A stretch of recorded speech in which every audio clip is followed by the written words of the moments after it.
Okay, so this is going to be an instructional slash overview video of the Rollerteam T-Line 590. First of all, I'm going to go around the outside of the vehicle and then we'll go into the habitation area. Just to let you know, this vehicle is in the middle of PDI and then has yet not been valeted. This video is just to highlight mainly where all your main components are, i.e. your drain valves, etc. So first thing I'm going to show you is how to open the bonnet. This is just in case you need to get access to the bonnet area or jump start the vehicle maybe. So if you come to the passenger door, if you open the passenger door, you'll see this handle here. Pull this down once and that will then release the bonnet. Also, while we are in here, under this seat here, under the passenger seat, we have got a toolkit. So that will have a jack in it, your towing eye, because this vehicle does have a spare wheel underneath the rear axle.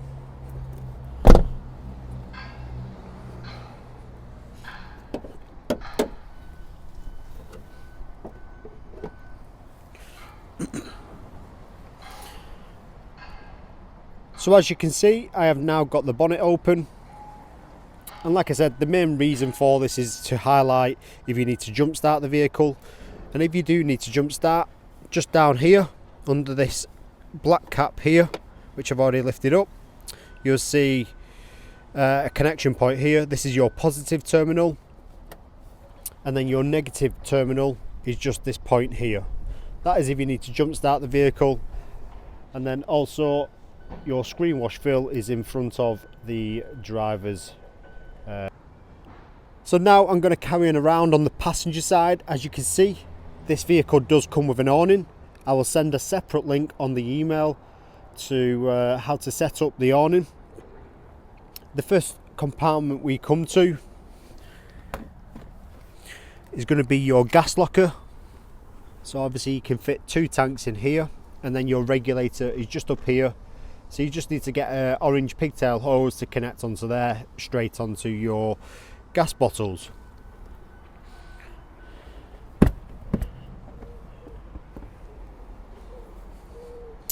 Here we've got some ventilation for your fridge and freezer, so keep that clear at all times.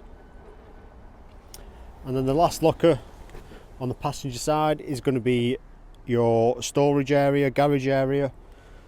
So you've got quite a lot of space in here. As you can see, we've got the infill cushions for the dinette to berth, some shelving there, and obviously some connections for the bike rack on this vehicle. And then these shelves do fold up and then hook into place with a hook up there. As you can see, I am now at the back of the vehicle. So this vehicle does have a bike rack, as you can see. And then below the bike rack, we have got your toilet cassette.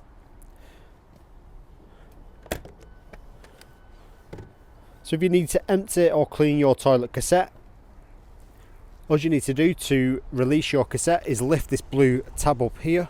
All you need to do is lift it up, pull this cassette towards you, and that will then release your toilet cassette. If you need to empty or clean your cassette, you need to twist this nozzle out here. You twist this out, take the blue cap off, and then when you are tilting up, if you put your thumb on this button here and push it in, that will just let air into the top of the cassette so the fluids flow out without splattering you. And then also you can open the blade here and clean inside with a hose pipe if needed. Once finished, all you need to do is align it, push it back in, and make sure that that blue tab is securely down. As you can see, we've got tow bar, and then right underneath, I'll try and get it, just up there is your spare wheel.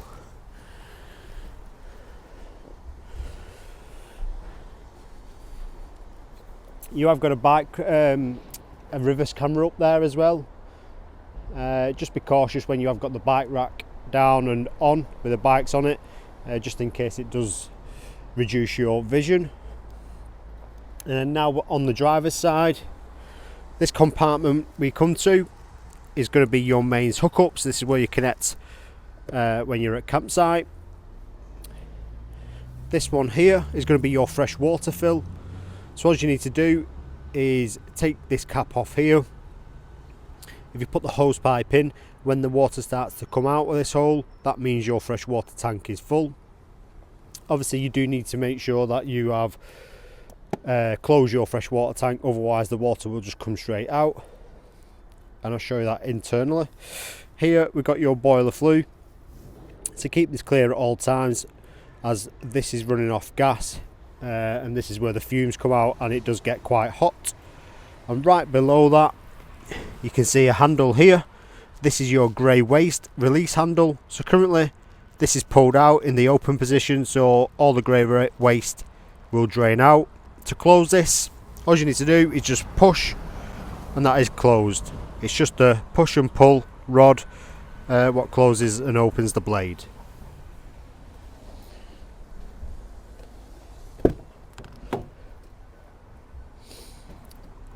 All the doors look like they have some extra protection on, which the previous customers fitted. Obviously you've got blackout blinds, driver and passenger. All you need to do is slide these across.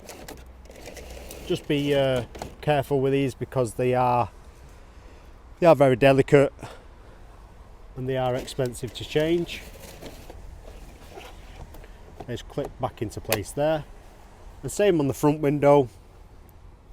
This black thing here, pinch this and they will slide across and meet in the middle on a magnetic strip.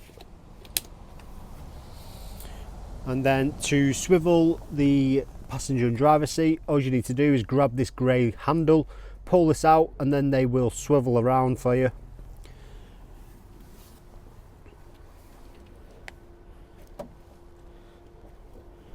So now we will go into the habitation area. I have got the cushions up at the moment in the habitation area because it's just giving me access to the freshwater tank and the boiler drain valve. So first thing I'm going to show you is your controls for the habitation. So this is your controls. As you can see, I have got the lights currently switched on, but this is touch here. So press this here and it will turn the 12 volt system off. Touch this here and then it will turn the 12 volt system on, like so. To turn your, we'll start on the top left. Top left is your water pump. So on your water pump, you want to make sure that you've got water in your freshwater tank, otherwise you could potentially burn out the motor. Next one is your external awning light. Next one here is going to be your internal 12 volt lights in the habitation. Here it's giving you an internal temperature. I'm just pressing it to see if it gives an external, just internal on that. This one here is your fresh water level. As you can see, we're at 0% because the fresh water is actually empty. Here we've got your habitation battery level. Currently it's at 11.8. I have had all the lights on for the last half an hour, so that will obviously go down the longer I leave them on. And then here is your vehicle battery level, and the bottom right is obviously on and off. We have got a Trima heating control panel here for your blown air heating. I'll send a separate link on this control panel on the email as well.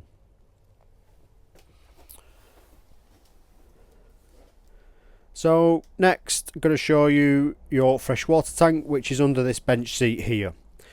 The main reason you need access to this tank is if you are wanting to drain your freshwater tank. And to drain your freshwater tank, all you need to do is take this red cap off. And as you can see, I've already taken the bung out, but there's a hole there. Basically, you put your hand in and then take the bung out, and that will empty all the water out of the freshwater tank. So this is really, if you're not using the vehicle for a while, or especially in winter, you want to make sure it's good practice just to drain down. And then your boiler is just down here. The main reason you need access to this black valve with the blue handle on top, that's your frost protect valve. So basically that triggers at 3 degrees or less, but that is also if you want to drain your boiler with all the water inside it. It's hard to show you on this video, but basically you need to twist the diamond valve on top, twist it to the right or left, and then on the other side there is a blue button. All you need to do is push that button in. If that button stays out, that's because it's 3 degrees or less. And then obviously if you want to drain, all you need to do is twist that diamond valve on top, and that will drain all the water out of your boiler.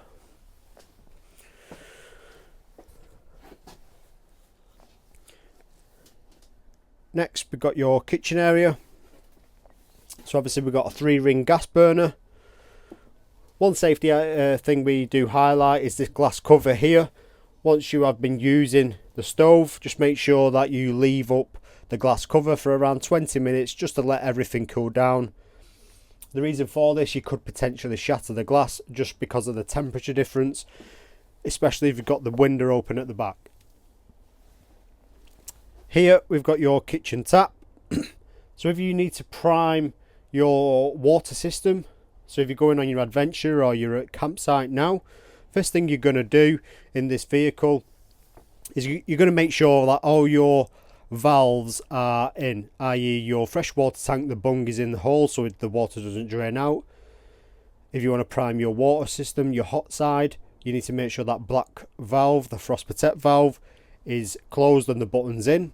And then now I'm going to fill up the water, so I'm going to put the hose pipe in the fresh water tank, fill the fresh water tank completely full.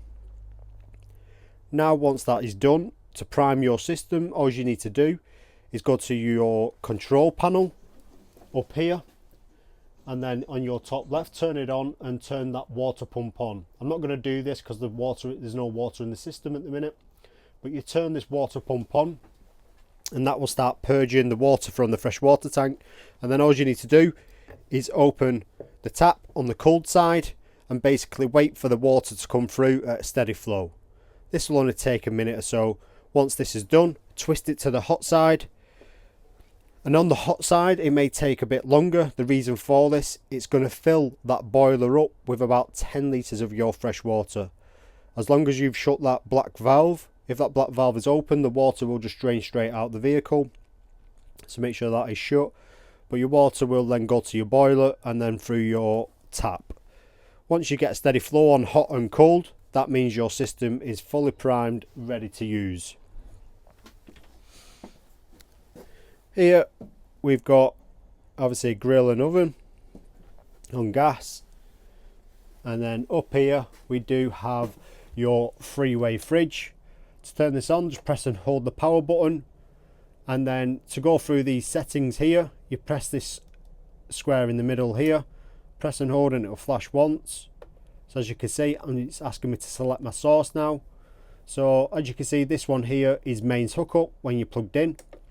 The next one, the battery symbol, is when you're driving, so when the engine is running and the vehicle's in motion.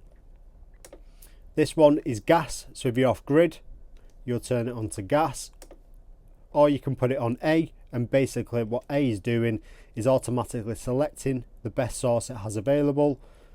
So I'll enter on A, and then I can select my desired temperature. A lot of people do say halfway is enough, but obviously you'll gauge that by using the vehicle. So as you can see, A is automatically gone to gas because that's the best source I have available. If I did start the engine up, it would automatically change to the battery symbol, and then if I did plug into mains hookup, it would automatically go on to the plug socket. If you turn this on an hour before you are heading off, that'd be enough to cool the fridge down, ready for your adventure. Obviously by the time you put your cold food in there as well and then started driving, it will cool down even more. Obviously your table is adjustable, swivels around, and then to adjust the height is with the button on lower down here. So obviously that is if you're making up the dinette to berth all the way across here, and then them infill cushions in the garage. And then up here is obviously your drop down bed. As you can see, you can go quite far. I've got the cushions there, so I'm not going to carry on with that.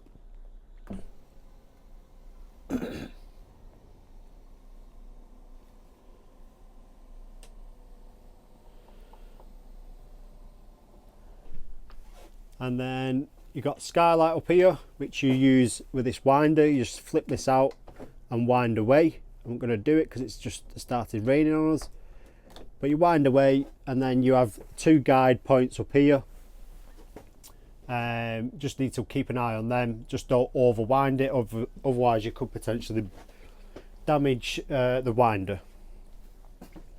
And then in your bathroom area, we've got your toilet here. This grey handle underneath, that is to open the toilet cassette blade. Obviously when using, you need to open it. When finished, you close that valve and that will shut everything sealed up. And then the blue button is your fresh water flush, so you push that. As long as your pump is turned on, that will then swill the bowl with water. And then down here on the left, that green, that will turn to red when the toilet cassette is full. So that's an indication, so you know that toilet cassette is full. And same again, obviously, once you've primed the kitchen tap with the hot and cold water, the pipework will just pull through the water. Sorry, the water will pull through the pipework to these taps when you are ready to use your shower and obviously basin. Obviously you've got access in here, hanging space right there. And obviously that's the garage area. And then I think up in this cupboard you've got some controls up here. Try and zoom in for you. So I think that is your battery.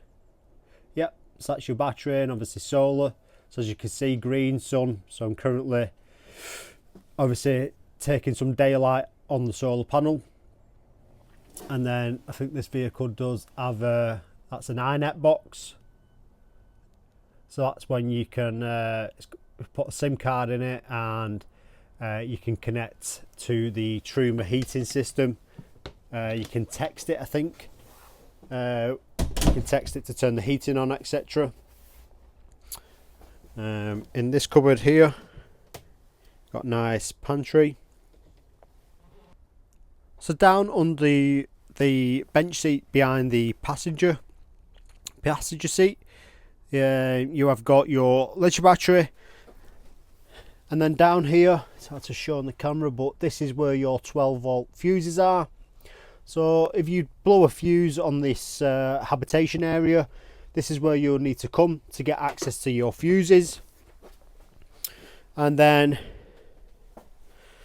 underneath the oven, you've got internal gas valves. So if one of the appliances goes faulty, you can isolate the appliance by shutting that off, and then still use the rest of the appliances.